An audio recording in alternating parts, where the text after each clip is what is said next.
रखा सी बाबा जी लेट के अखबार पढ़ रहे सी मैं इन्हों का शौक वेखते हुए इन्होंने गुफ्तगू करिए वेखिए तो अलहमदुलिल्लाह इन्हों की जी सोच है इन्हों का जो इल्म है नॉलेज है जी गुफ्तगू है वो दूसरे दे नाल मुख्तलिफ है तो बाबा जी का कहना है बाहिफाजत वापसी हो रही है भारत सरकार की अस्सलाम वालेकुम। वालेकुम सलाम जी। बाबा जी क्या हाल है जी माशाल्लाह की पढ़ रहे हो जनाब अखबार पढ़ रहे सी अखबार से की पढ़ रहे हो हैं हाँ जी अखबार के अंदर की पढ़ रहे हो काबल ये जरा बैठो ना उठ के सानू भी जरा कल्ले कल्ले बड़ी जा रहे हैं काबल भारत की बोलनी बंद क्यों अच्छा ये है कि पिछले कुछ हफ्तों से मैं बराबर लिख रहा था कि टीवी चैनल पर बोल रहा था कि काबल पर तालिबान का कब्जा होने वाला है लेकिन मुझे हैरानी है कि भारत वज़ीर आज़म का दफ्तर वज़ीर ख़ारजा खुफिया महकमा सोया हुआ क्यों पाया गया। अच्छा सीमा मोदी ने लाल किले से जोड़ा भाषण दे डाला 15 अगस्त को जिस वक्त इनका भाषण चल रहा था तालिबान काबुल के राजमहल का रुख गुलिस्तान पर कब्जा कर रही थी। बड़ा शौक रखते हैं अखबार पढ़ने का बस ये है ना कि जरा हुकूमत के बारे कोई दुनियादार बारे नाले थोड़ा जहा बंदे इलम दे विच इजाफा होंदा है तो इस वास्ते थोड़ा जहा पढ़ लईदा शौक भी है। अच्छा ये तुसी आर्टिकल पढ़ रहे सी भारत से डॉक्टर वीद प्रताप विदक का बड़े मशहूर कॉलमनिस्ट ने इंडिया का लिखारी है तो उन्हें लिखा है ना भी ये सुता पिया वा इनू कोई फिक्र नहीं जी इन्हें अपने यानी कि ना जड़े सी सफारतकार वो भी नहीं कड्डे सी किन्ने इंडिया ने अच्छा इंडिया ने सुता पिया है ये सुता पिया वा अच्छा ये तो तालिबान ने उन्होंने कोशिश की थी वो मुकालमा सारा पढ़िया सी कोशिश करके उन्होंने देखा ना भी वो समान समून भर रहे हैं तो तालिबान जरा मसला होके तो उन्होंने यानी कि ना सफारतखाने चले गए तो उन्होंने कहा जी असी तुहानू बाहिफाजत ना एयरपोर्ट से पहुँचाने हैं तालिबान ने इंडिया के सफारतकार गया वो डर गए उन्हें कहा भी लै भाई आ गए तो इन्होंने साडे ते हुण हमला कर साडी मंजी ठोक देंगे हाँ उन्होंने कहा भी असी तुहानू कुछ नहीं कहिए असी तुहानू सिर्फ ना बाहिफाजत उत्थे पहुँचाना एयरपोर्ट से सही है अगों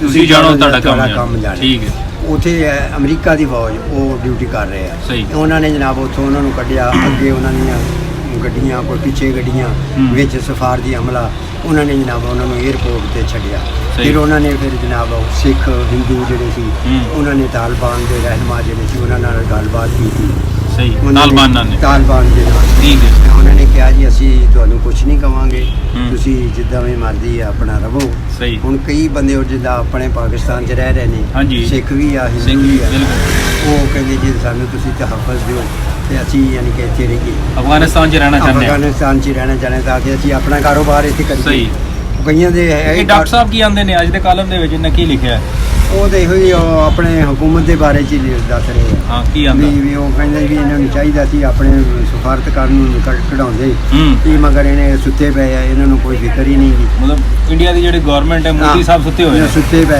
अच्छा उधरों जनाब वो लम्बे लम्बे भाषण दे रहे हैं तो उन्होंने पता नहीं है भी अवाम साढ़े अफगानिस्तान के अवाम जी है वो जलील हो रही है नहीं हो रही खौफ दे विच डर दे विच हालांकि ये वो कई मुल्कों के विच हैगा वा मैंबर भी है उन्हें कहा सी भी इन्होंने चाहिए सी भी उत्थे कोई ऐसा बयान देंगे या कोई ऐसी गलबात करते जिहदे नाल वो हुंदा ਤੁਹਾਨੂੰ ਕੀ ਲੱਗਦਾ ਵੈਸੇ ਮਾਸ਼ਾਅੱਲਾ ਇੰਨਾ ਤਜਰਬਾ ਹੋ ਗਿਆ ਤੁਸੀਂ ਅਫਗਾਨਿਸਤਾਨ ਦੀਆਂ ਜੰਗਾਂ ਵੀ ਵੇਖੀਆਂ ਹੀ ਨੇ ਪੜ੍ਹਦੇ ਹੋ ਅਖਬਾਰ ਪੜ੍ਹਦੇ ਹੋ ਆਪਣੇ ਆਪ ਨੂੰ ਅਪਡੇਟ ਕਰਦੇ ਹੋ ਇਹ ਦੇਖੋ ਜਿਹੜਾ ਤਾਲਿਬਾਨ ਆਏ ਨੇ ਵਾਪਸ ਮੁੜ ਕੇ ਨੇ ਤਾਲਿਬਾਨ ਜਿਹੜੀ ਨਾ ਇਹ ਇਨਸ਼ਾਅੱਲਾ ਇਸਲਾਮੀ निज़ाम नाफज करेंगे। अच्छा हाँ यानी कि ना अच्छा 20 साल हो गए इन्होंने लड़ते तालिबान पहला अमरीका के खिलाफ लड़े फिर अमरीका के खिलाफ लड़े फिर उन्होंने कोशिश की कि इस्लाम अच्छा जी होनी गल हो रही सी अपना अखबारों के भी खबरों के भी तालिबान ने वापस कब्जा कर लिया तो कब्जा तो होना किसी की शायद है किसी की यानी कि पिछू ही आए ये तो उन्होंने अपना घर है ना अपना घर अफगानिस्तान का अपने घर वापस आए ने वापस आए यार हाँ जी ये तो उन्होंने अपनी जगह के उत्ते इत्थे लोगों ने कब्जा किया उन्होंने कट के तो उन्होंने अपने घर वापस लिया वापस लिया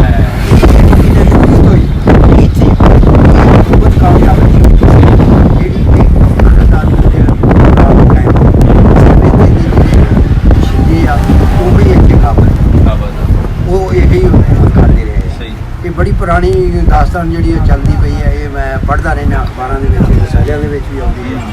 ਉਹ ਯਾਨੀ ਕਿ ਨਾ ਉਹ ਮੈਂ ਤੁਹਾਡਾ ਸ਼ੌਕ ਦੇਖਿਆ ਮਾਸ਼ਾਅੱਲਾ, ਲੇਟ ਕੇ ਤੁਸੀਂ ਮੰਜੇ ਦੇ ਉੱਤੇ ਪੜ੍ਹ ਰਹੇ ਸੀ। ਉਹ ਯਾਨੀ ਕਿ ਨਾ ਕਾਬਜ਼ ਨਹੀਂ ਕੀਤਾ, ਹਾਂਜੀ, ਮਗਰ ਇਹਨਾਂ ਨੇ ਦੱਸੇ ਕਿ ਇਹਨਾਂ ਦਾ ਜਜ਼ਬਾ ਦੇਖਿਆ ਕਿ 20 ਸਾਲ ਲੜਨ ਤੋਂ ਬਾਅਦ ਤੇ ਉਹਨਾਂ ਨੇ ਜਨਾਬ ਆਪਣਾ ਘਰ ਵਾਪਸ ਲੈ ਕੇ ਹੁਣ ਇਹਨਾਂ ਨੇ ਯਾਨੀ ਕਿ ਨਾ ਸਾਊਦੀ ਅਰਬ ਤੇ ਆਪਣਾ ਇਸਲਾਮੀ ਮੁਲਕ ਉਹਨਾਂ ਦੇ ਨਾਲ ਇਹਨਾਂ ਨੇ ਰਾਬਤੇ ਕਾਇਮ ਕੀਤੇ। ਉਹਨਾਂ ਦੇ ਕੋਲੋਂ ਮਸ਼ਾਵਰਤ ਲੈ ਰਹੇ ਨੇ ਕਿ ਇਸਲਾਮੀ ਨਿਜ਼ਾਮ ਅਸੀਂ ਕਿਸ ਤਰ੍ਹਾਂ ਨਾਫਜ਼ ਕਰੀਏ। ਸਹੀ। ਉਹਨਾਂ ਨੇ ਔਰਤਾਂ ਵਾਸਤੇ ਐਲਾਨ ਕੀਤਾ ਵੀ ਉਹ ਯਾਨੀ ਕਿ ਨਾ ਬੁਰਖਾ ਪਾ ਕੇ ਕਰੋ, ਯਾਨੀ ਕਿ ਨਿਕਾਬ ਕਰਕੇ ਘਰੋਂ ਨਿਕਲੇ। ਠੀਕ ਹੈ। ਆਪਣੀ ਮੁਲਾਜ਼ਮਤ ਵੀ ਕਰੇ। ਠੀਕ ਹੈ। ਅਗਰ ਉਹਨੂੰ ਅਸੀਂ ਰੋਕਦੇ ਨਹੀਂਗੇ, ਬਿਲਕੁਲ ਸਹੀ ਹੈ, ਤਾਂ ਕਿ ਉਹ ਆਪਣੀ ਡਿਊਟੀ ਵੀ ਕਰੇ। ਹਾਂ। ਅਗਰ ਜੇ ਬੱਚੀਆਂ ਨੇ ਪੜ੍ਹਨਾ ਵਾ, ਅਸੀਂ ਉਹਨਾਂ ਨੂੰ ਉਹਦੀ ਪੜ੍ਹਾਈ ਨਹੀਂ ਰੋਕਦੇ। ਸਹੀ ਹੈ। ਉਹ ਪੜ੍ਹਨ, ਮਗਰ ਉਹ ਯਾਨੀ ਕਿ ਨਾ ਹਿਜਾਬ ਕਰਨ। ਹਿਜਾਬ ਕਰਨ, ਸਹੀ ਹੈ, ਪਰਦੇ ਦੇ ਵਿੱਚ ਰਹਿਣ। ਹਾਂ, ਪਰਦੇ ਦੇ ਵਿੱਚ ਰਹਿਣ। ਸਹੀ। ਜਾਣ ਚਲੋ ਤਾਲਿਬਾਨ ਤੇ ਆ ਗਏ, ਉਹ ਤੇ ਆਪਣਾ ਮੁਲਕ ਕੋਸ਼ਿਸ਼ ਕਰ ਰਹੇ ਨੇ ਵਾਸਤੇ ਰਾਬਤੇ ਕਰ ਰਹੇ ਨੇ। ਪਾਕਿਸਤਾਨ ਦਾ ਕੀ ਬਣੇਗਾ? ਪਾਕਿਸਤਾਨ ਕਿੱਧਰ ਜਾਏਗਾ? ਆਪਣਾ ਹਮਸਾਇਆ ਮੁਲਕ ਆ, ਇਹਨੇ ਵੀ ਉਹਨਾਂ ਨੂੰ ਕਿਹਾ ਸੀ ਵੀ ਜਿਹੜੇ ਤੁਹਾਡੇ ਦਹਿਸ਼ਤ ਕਰਦਾ ਵਾਸਤੇ। ਸਹੀ ਹੈ। ਕਿਹਾ ਜੀ ਉਹਦੇ ਪਾਕਿਸਤਾਨ ਦਾ ਫੈਸਲਾ ਹੈ ਚਾਹੁੰਦਾ ਵੀ ਇਹ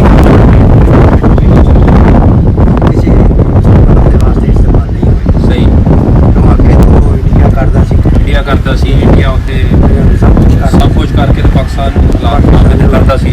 ਸਭ ਕੁਝ ਕਰਦਾ ਤੇ ਉਹਨੇ ਮਨਾ ਕਰ ਦਿੱਤਾ ਵੀ ਜਿਹੜੀ ਇਸਤੇਮਾਲ ਨਹੀਂ ਹੁੰਦਾ ਵਾ। ਨਹੀਂ। ਉਹ ਬਾਰ-ਬਾਰ ਇਹੋ ਹੀ ਕਈ ਮੁਲਕ ਕਹਿੰਦੇ ਆ। ਉਹਦੇ ਵਿੱਚ ਅਫਗਾਨਿਸਤਾਨ ਦਾ ਆਪਣਾ ਫਾਇਦਾ ਵਾ। ਜੀ ਜੀ। ਉਹ ਤਾਂ ਬਦਨਾਮੀ ਤੋਂ ਬਚੇਗਾ। ਦੂਸਰਾ ਯਾਨੀ ਕਿ ਦੂਸਰੇ ਮੁਲਕਾਂ ਦੇ ਨਾਲ ਤਲਕਾਤ ਜਿਹੜੇ ਆ ਅੱਛੇ ਹੋਣ। ਇਸਲਾਮੀ ਬਰਾਦਰੀ ਅੱਛੇ ਤਲਕਾਤ ਹੋ ਜਾਣ। ਅਗਰ ਉਹ ਸਾਡੇ ਨਾਲ ਅੱਛਾ ਵਾ, ਤੁਸੀਂ ਸਾਡੇ ਨਾਲ ਅੱਛੇ, ਤਾਂ ਅਸੀਂ ਵੀ ਤੁਹਾਡੇ ਨਾਲ ਕੋਸ਼ਿਸ਼ ਕਰਾਂਗੇ ਵੀ ਅੱਛੇ ਤਲਕਾਤ। ਜਿਹਦੇ ਵਿੱਚ ਅਖਬਾਰ 'ਚ ਕਿਸੇ ਨੇ ਕੋਈ ਪਾਕਿਸਤਾਨ ਨੂੰ ਕੋਈ ਮਸ਼ਵਰਾ ਦਿੱਤਾ, ਜਿਵੇਂ ਇੰਡੀਆ ਦੇ ਲਖਾਰੀ ਨੇ ਨਹੀਂ, ਇੰਡੀਆ ਉਹ ਮੋਦੀ ਅਜੇ ਤੱਕ ਤਾਂ ਕੁਝ ਮੋਦੀ ਦੀ ਨਹੀਂ ਕੀਤਾ। ਚੰਡ ਲਾਈ ਹੈ ਕਿ ਮੋਦੀ ਸੁੱਤਾ ਪਿਆ ਹੈ, ਮੋਦੀ ਸਰਕਾਰ ਕੁਝ ਨਹੀਂ ਕਰ ਰਹੀ ਹੈ। ਪਾਕਿਸਤਾਨ ਵੀ ਕੋਸ਼ਿਸ਼ ਕਰ ਰਿਹਾ ਵੀ ਅਸੀਂ ਜਿਹੜੇ ਨਾ ਇਹਨਾਂ ਦੇ ਨਾਲ ਤਲਕਾਤ ਜਿਹੜੇ ਇਸਲਾਮੀ ਬਰਾਦਰੀ ਦੀ ਇਸਲਾਮੀ ਤੌਰ ਤੇ ਉੱਤੇ ਆਪਣੇ ਜਿਹੜੇ ਨਾ ਤਲਕਾਤ ਰੱਖੀਏ। ਸਹੀ। ਹੁਣ ਜਿਹੜੇ ਕਈ ਅਫਗਾਨ ਨੇ ਮੁਜਾਹਿਦੀਨ ਆ ਰਹੇ ਨੇ, ਸਿਆਸੀ ਵਫਦ ਆ ਰਹੇ ਨੇ, ਜਿਹੜੇ ਆ ਰਹੇ ਨੇ, ਉਹਨਾਂ ਨੂੰ ਬਣਾ ਦੇ ਰਹੇ ਨੇ ਪਾਕਿਸਤਾਨ ਵਾਲੇ। ਪਹਿਲਾਂ ਵੀ ਹੈ, ਪਹਿਲਾਂ ਵੀ ਕਾਫੀ ਸਾਰੇ ਪਹਿਲਾਂ ਵੀ ਅਫਗਾਨੀ ਜਿਹੜੇ ਪਾਕਿਸਤਾਨ ਦੇ ਅੰਦਰ ਨੇ ਉਹ ਸਾਡੇ ਭਾਈ ਨੇ। ਆਹੋ, ਉਹਨਾਂ ਨੂੰ ਯਾਨੀ ਕਿ ਨਾ ਉਹਨਾਂ ਨੇ ਹੁਣ ਉਹ ਐਸੀ ਅਖਬਾਰ ਉਹਨਾਂ ਨੂੰ ਨਾ ਉਹ ਸ਼ਨਾਖਤੀ ਕਾਰਡ ਅਫਗਾਨ ਕਾਰਡ ਜਾਰੀ ਕਰ ਰਹੇ ਨੇ। ਕਾਰਡ ਸਹੀ। ਜਾਰੀ ਕਰ ਰਹੇ ਨੇ ਸਹੀ। ਤੇ ਤਾਂ ਕਿ ਉਹ ਯਾਨੀ ਕਿ ਉਹਨਾਂ ਨੂੰ ਪਤਾ ਲੱਗੇ ਵੀ ਇਹ ਅਫਗਾਨਿਸਤਾਨੀ। ਠੀਕ ਹੈ। ਤੇ ਇਸ ਤਰ੍ਹਾਂ ਯਾਨੀ ਕਿ ਅਸਲੀ ਤਾਂ ਦੁਆ ਵਾ ਵੀ ਅੱਲਾਹ ਤਾਲਾ ਉੱਥੇ ਅਮਨ ਕਾਇਮ ਕਰੇ ਤਾਂ ਕਿ ਲੋਕ ਉੱਥੇ ਆਪਣਾ ਕਾਰੋਬਾਰ ਕਰਨ। ਬਿਲਕੁਲ ਸਹੀ। ਜ਼ਿੰਦਗੀ ਜਿਹੜੀ ਆ ਮਾਮੂਲ ਕਿਉਂਕਿ ਅਫਗਾਨਿਸਤਾਨ ਦਾ ਅਮਨ ਦਾ ਮਤਲਬ ਹੈ ਪਾਕਿਸਤਾਨ ਦੇ ਵਿੱਚ ਅਮਨ। ਹਾਂ, ਪਾਕਿਸਤਾਨ ਦੇ ਵਿੱਚ ਅਮਨ ਹੈ। ਜਦੋਂ ਸਾਡੇ ਉਹ ਭਾਈ ਨੇ, ਬਿਲਕੁਲ ਜੀ, ਸਾਡੇ ਉਹ ਮੁਸਲਮਾਨ ਭਾਈ ਨੇ, ਸਾਡੇ ਹਮਸਾਏ ਨੇ। ਹਾਂ, ਹਮਸਾਏ ਬਿਲਕੁਲ ਇਹ ਤਾਂ ਹੈਗਾ। ਸਾਰੇ ਜਦੋਂ ਉੱਥੇ ਅਮਨ ਹੋਏਗਾ ਤੇ ਸਾਡਾ ਯਾਨੀ ਕਿ ਤਜਾਰਤ ਦਾ ਜਿਹੜਾ ਲੈਣ ਦੇਣ ਹੋਣਾ ਸ਼ੁਰੂ ਹੋ ਜਾਏਗਾ ਇਨਸ਼ਾਅੱਲਾ। ਇਨਸ਼ਾਅੱਲਾ। ਹਾਂ, ਹੁਣ ਉਹਨਾਂ ਨੇ ਯਾਨੀ ਕਿ ਨਾ ਉਹ ਜਿਹੜਾ ਸੀ ਆਪਣਾ ਤੁਰਕਮ ਬਾਰਡਰ, ਜੀ ਜੀ, ਉਹਦੇ ਉੱਤੇ ਤਾਲਿਬਾਨ ਨੇ ਹਾਂ ਪੋਸਟ ਡਿਊਟੀ ਆਪਣੀ ਸ਼ੁਰੂ ਕਰ ਦਿੱਤੀ। ਬਿਲਕੁਲ ਪੋਸਟ ਹੌਲੀ ਹੌਲੀ ਇਹਨਾਂ ਨੇ ਆਪਣਾ ਲਓ ਜੀ। ਫਿਰ ਤਾਲਿਬਾਨਾਂ ਨੂੰ ਜਰਾ ਪੰਜਾਬੀ ਜ਼ੁਬਾਨ ਦੇ ਵਿੱਚ ਪੈਗਾਮ ਆਪਣਾ ਜਿਹੜਾ ਦੇ ਦਿਓ, ਮੈਸੇਜ ਦੇ ਦਿਓ ਪਾਕਿਸਤਾਨ ਵੱਲੋਂ। ਪਾਕਿਸਤਾਨ ਵੱਲੋਂ ਸਾਡੀ ਦੁਆ ਵਾ ਕਿ ਅੱਲਾਹ ਤਾਲਾ ਤੁਹਾਨੂੰ ਦਿਨ ਦੁਗਣੀ ਔਰ ਰਾਤ ਚੌਗੁਣੀ ਤਰੱਕੀ ਦੇਵੇ। ਤੁਸੀਂ ਆਪਣੇ ਮੁਲਕ ਔਰ ਆਵਾਮ ਵਾਸਤੇ ਜਿਹੜਾ ਨਾ ਤੁਸੀਂ ਅੱਛਾ ਕੰਮ ਕਰੋ ਤਾਂ ਕਿ ਤੁਸੀਂ ਜਿਹੜਾ ਨਾ ਪਿੱਛੇ ਜੋ ਕੁਝ ਹੋ ਗਿਆ ਕਿਉਂਕਿ 20 ਸਾਲ ਇਹ ਲੜਦੇ ਰਹੇ ਨੇ ਤਾਲਿਬਾਨ ਉੱਥੇ। ਹਾਂ, ਅਸਾਂ ਉਹਨਾਂ ਦਾ ਸਾਥ ਦਿੱਤਾ, ਅਸਾਂ ਉਹਨਾਂ ਨੂੰ ਚੰਦਾ ਵੀ ਭੇਜਦੇ ਰਹੇ ਹਾਂ ਤੇ ਅਸਾਂ ਉਹਨਾਂ ਵਾਸਤੇ ਦੁਆਵਾਂ ਵੀ ਕਰਦੇ ਰਹੇ ਹਾਂ।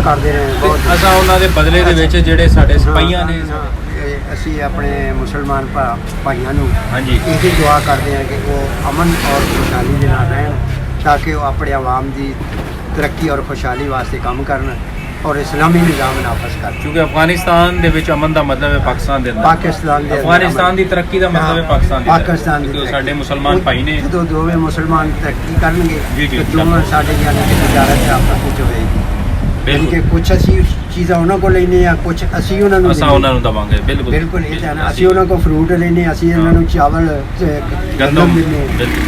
ਉੱਥੇ ਗੰਦਮ ਨਹੀਂ ਹੁੰਦੀ, ਇਸ ਵਾਸਤੇ ਉਹਨਾਂ ਕੋਲ ਹੋਰ ਕਈ ਸਮਾਨ ਅਸੀਂ ਲੈਨੇ ਆ। ਦੋਸਤੋ, ਸਭ ਤੋਂ ਵੱਡੀ ਗੱਲ ਇਹ ਹੈ ਕਿ ਜਿਹੜਾ ਸਾਡਾ ਮੁਸ਼ਤਰਕਾ ਦੁਸ਼ਮਣ ਹੈ, ਸਾਡਾ ਵੀ ਤੇ ਅਫਗਾਨਿਸਤਾਨ ਦਾ ਵੀ ਮੁਸਲਮਾਨ ਦਾ ਜਿਹੜਾ ਦੁਸ਼ਮਣ ਹੈ ਉਹ ਇੰਡੀਆ ਹੈ, ਹਿੰਦੁਸਤਾਨ ਹੈ। ਹਿੰਦੁਸਤਾਨ ਹੈ। ਤੇ ਹਿੰਦੁਸਤਾਨ ਕਦੀ ਨਹੀਂ ਚਾਹੁੰਦਾ ਕਿ ਮੁਸਲਮਾਨ ਮੁਲਕ ਤਰੱਕੀ ਕਰੇ, ਇਹਦੇ ਵਿੱਚ ਸਿਰ ਚੁੱਕੇ।